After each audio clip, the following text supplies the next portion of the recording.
खुदावंद यीशु मसीह में आप सबको सलाम। और आज हम मॉर्निंग वर्शिप के लिए देखेंगे अब्रानियों 3 बाब और उसकी 12 आयत से लेकर उसकी 19 आयत तक। ये हमारे लिए बड़ा अहम है कि हम इस बात को अच्छी तरह समझ जाएं कि खुदा हमसे क्या कह रहा है।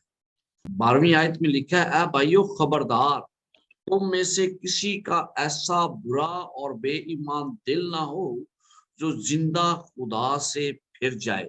यानी जबकि मुझे ईमान मिला है, जो खुदा ने ईमान मुझे दिया है, मैं उसको किस तरह पहचानता हूं। यहाँ पर पौलुस रसूल हमें बड़ी अच्छी तरह आगाही दे रहा है कि तुम्हारा बुरा बेईमान दिल ना हो जो जिंदा खुदा से फिर जाए। यानी जिंदा खुदा से हम दूर ना चले जाए, क्योंकि हमें खुदा ने बार बार उस कलाम को जो इब्तदा में था उसके मतलब हमें आगाही दी है, हम उस पर गौर व खौस करें। अगर हम ऐसा करेंगे तो फिर हमारा हाल भी वही होगा जो उनका हाल था।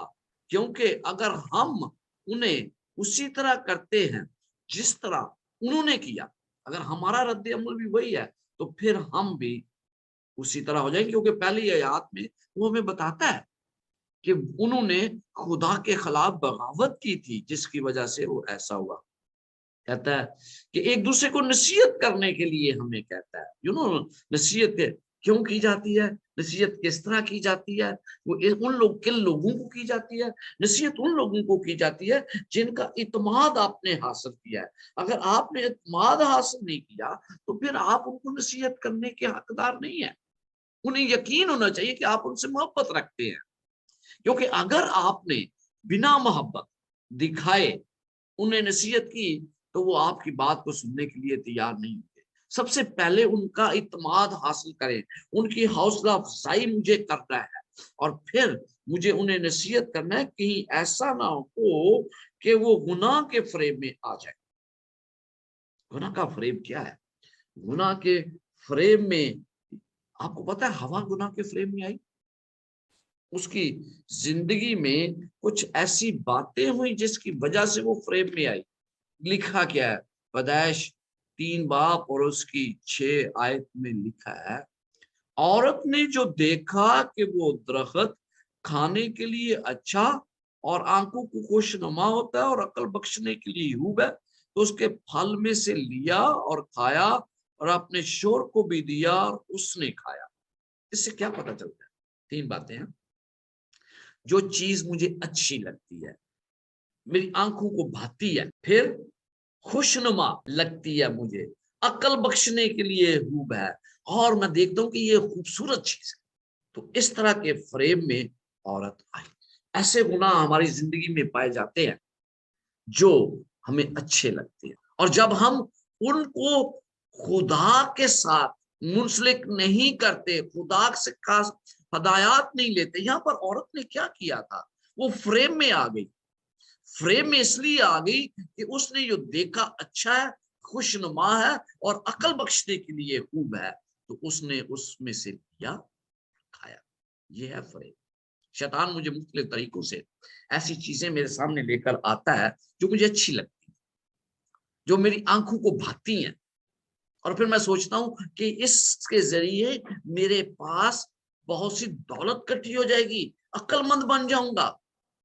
तो वो शैतान का बुनियादी तौर पर फरेब होता है। तो फरेब, जब एक मसीह है ना, वो खुदा के साथ चल रहा है, जब उसकी सोच खुदा की सोच से मुख्तलिफ हो जाती है, खुदा के अहकामात के बरक्स हो जाती है, वो सोचने लगता है कि वो एक बेहतरीन काम सर अंजाम दे रहा है, तो उस वक्त जब मेरी सोच, जो खुदा सोचता है कि ये गलत है, और मैं उसको सोचने लगता हूं कि ये ठीक है क्योंकि मेरी आंखों को अच्छी लगती है, मुझे अच्छा लगता है, तो फिर मुझे ये इल्म होना चाहिए कि मैं शैतान की सरजमीन पर हूं, मैं शैतान का आलेकार बन चुका हूं, क्योंकि मुझे वो चीज अच्छी लग रही है, वो खुदा के अहकामात के बरक्स है। जो खुदा ने मुझे जिससे मना किया है मैं उसको करना चाहता हूं। जब मुझे अच्छी तरह इल्म है तो फिर मेरा और खुदा का कोई तल्लक नहीं रहता है, मैं फ्रेम में आ जाता हूं और मैं बुनियादी तौर पर शैतान का कारकुन बन जाता हूँ, उसके साथ मुंसलिक हो जाता हूँ। फिर हम देखते हैं, कहता है कि हम खुदा के साथ शरीक हुए हैं। और ये आयत जो है ना, इसी तरह के ख्यालात आपको पहली आयत में भी मिलते हैं। 3 बाब और उसकी पहली आयत में पता चलता है कि हम उसके साथ क्या है, शरीक है। फिर आपको 6 बाब और उसकी 4 आयत में भी ऐसे ख्यालात मिलते हैं। अब्रानियों 12 बाब और उस 8 आयत में भी वो कहता है कि हम उसके साथ शरीक है। किसमें शरीक है? आसमानी मकदस में, जो वो खिदमत अंजाम दे रहा है। जो कुछ उसने सलीब पर हासिल किया, फतह मंदी हासिल की, हम उसमें शरीक हो जाते हैं। पाक चीजों में हम उसके साथ शरीक हो जाते हैं। रूल कुद्दस के साथ, उसके साथ हम उसके शरीक हो जाते हैं। तो हम जब उसके शरीक हो जाते हैं तो फिर हमें वो जिंदगी बसर करनी है जो उसने बसर किया। और जब हम उनसे अलग हो जाते हैं तो फिर हम उसके शरीक नहीं रहते। हमें पता चलता है कि यीशु मसीह के साथ शरीक होने का मतलब एक और भी है कि जिस तरह वो खुदा के काम के लिए मसा हुआ, हम भी मसा हो जाते हैं। एक बाब और उसकी 9 आयत में क्या लिखा है? यहां पर लिखा है, तूने रास्तबाजी से मोहब्बत और बदकारी से अदावत रखी। यही है जिसमें मुझे शरीक होना है। मुझे बदकरदारी से दूर रहना है और उसके साथ शरीक होना है। इसी सबब से खुदा यानी तेरे खुदा ने खुशी के तेल से तेरे साथियों की निस्बत तुझे ज्यादा मसा किया। तो उसके साथ मसा होने में मैं शरीक हो जाता हूँ। उसकी जो कॉल है, जो उसकी बुलाहट है मेरे लिए, मैं उसमें उसके साथ शरीक हो जाता हूँ।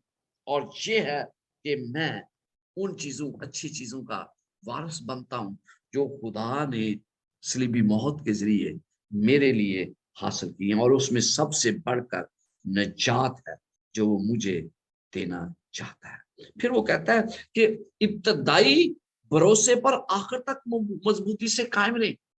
मुझे जो भरोसा, जो इत्मीनान खुदा पर है, मुझे आखिर तक उस पर कायम रहना है। क्योंकि आपको पता है कि जब इब्तिदा में कोई मसीह को कबूल करता है तो उसके अंदर जोश भरा होता है। वो चाहता है कि खुदा के करीब हो, खुदा के साथ साथ चले। जब वो ऐसा सोचता है तो वो मोहब्बत आस्ता आस्ता ठंडी पड़ जाती है। इफिसस की कलीसिया को लिखते हुए पौलुस रसूल कहता है कि तुम पहली सी मोहब्बत छोड़ दिया, तर्क कर दी है। तो मुझे वो मोहब्बत नहीं छोड़नी। जब हम उसकी आवाज को सुनते हैं तो हम अपने आप को इसराइलियों की तरह सख्त ना करें। जिस तरह वो कहता है कि जिस तरह गुस्सा दिलाने के वक्त किया था, उन्होंने उसे गुस्सा दिलाया, बगावत की खुदा से। क्या मैं खुदा के अहकामात से बागी हूं? आज मुझे इसके बारे सोचना है। और उन्होंने मूसा, जो उन्हें मिस्र से निकाल कर है, उसका किरदार कैसे? अगर वो मूसा जैसे काम करते तो फिर वो पाक सरजमीन में, वादा की हुई सरजमीन में दाखिल हो जाते। तो उसमें मूसा का क्या कसूर है? मूसा का कोई कसूर नहीं है। अगर हम आसमानी बादशाह में दाखिल ना हो तो इसमें मसीह का कोई कसूर नहीं है। कसूर मेरा है क्योंकि मैं खुदा के हकामात से बागी हो जाता हूँ। और जब मैं बागी हो जाता हूँ तो फिर खुदा मुझे कहता है कि मेरे आराम में वो दाखिल नहीं हुए, तुम भी मेरे आराम में दाखिल नहीं हो। और वो आराम मुझे देना चाहता है, क्योंकि जिन्होंने नाफरमानी की वो खुदा के आराम में दाखिल नहीं। तो मेरी अर्ज, हम देखते हैं कि वो बेईमानी के सबब से दाखिल, तो हमें भी उस पर ईमान रखना है ताकि हम उस वादा की हुई सरजमीन में दाखिल हूं जो खुदा ने हमारे लिए तैयार की। तो मेरे लिए लेसन क्या है आज?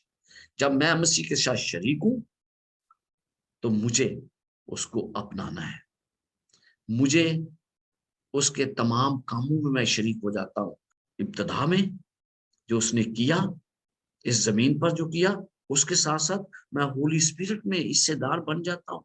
रूहानी बातों में उसके साथ शरीक हो जाता हूँ। मैं जो कुछ वो इस वक्त हिदमत अंजाम दे रहा है सरदार कहन के तौर पर, मैं उसमें शरीकदार बन जाता हूँ। तो मैं उसकी कॉलिंग को, उसकी बुलाहट को कबूल करूं। उसने जो मुझे बुलाया है, उसने जो मुझे कॉलिंग दी है, मुझे उस काम को करना है। खुदावंद आपके साथ हो और आपको बरकत दे। आमीन।